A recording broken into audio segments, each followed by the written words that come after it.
fahasambaran hatreto aloha te mbola fitsaliana lohalaharany ny fiainako feny efa fohosona sasony efa latsy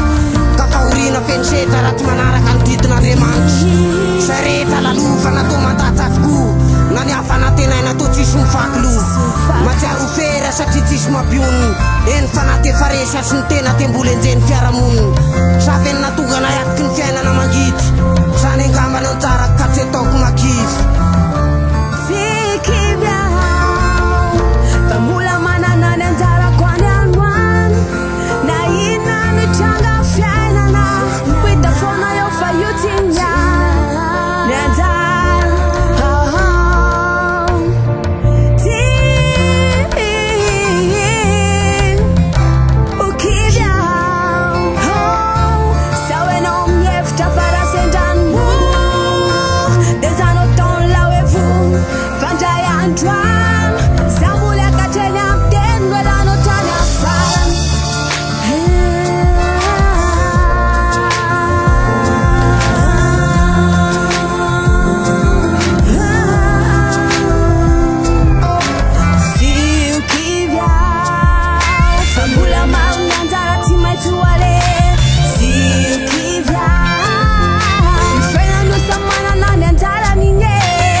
Ny fiainako tsy mety ho lafirary satria fe mainty tena naraka fiaofarako ny tontolo amam-panahy nefa tsy haiko hoe samihitsy ny tsy mahay mamindra ny ty tany feny felapantsika sy manify natonga ny tiako tsy toty amin'ny tanjony rino masagnana verefitra mandinika ny fiainana manao fampitahana amin'ny manana samy olombelona no fo mandray ihany nefa de tsy mitofy ny lalany isorana tsy tapany fanontany mandalo sy miserana ihany ka asilosana manenjika ny fiainako fa ny fiainako ane tsy hosakanao mihitsy raha ny fiainana plaky zany fa mbola maro ny anjara tsy maintsy ho ale zio kivya io fiainano samanana ny anjarany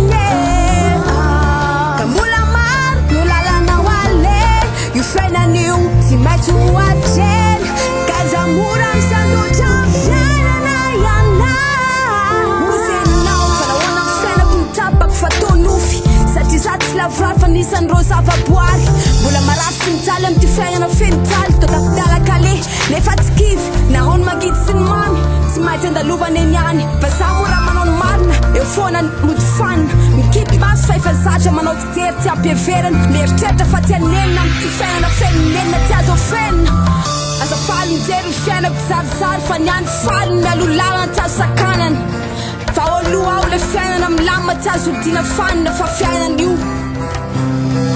mandinika fa za mitsara ka lalana fa natezaka aza ny lalana tsy maintsy tsainana traiza ny hafarany mazoto fa za manaiko resy lakamona tsika ny ambola zatofo mila mionina am'izay eo ampelatanana ambarako eto fa tsy hoe mahita fiainako kely eny de andatsa io fa very magina irery efa lalany sorany